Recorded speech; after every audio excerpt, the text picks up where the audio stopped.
Block करने से रिश्ते ख़त्म नहीं होते, बस प्रोफाइल पिक्चर नज़र नहीं आती। ब्लॉक करना आसान है, दिल से निकालो तो जानो।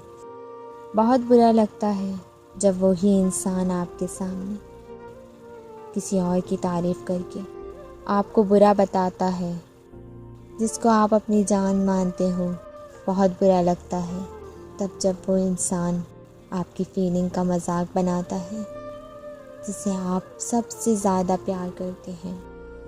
मजाक वही होता है जो किसी को बुरा ना लगे। दिल दुखा देने वाला मजाक नहीं होता। टाइम पास करना है तो कुछ और कर लो। प्यार कोई मजाक नहीं है यार।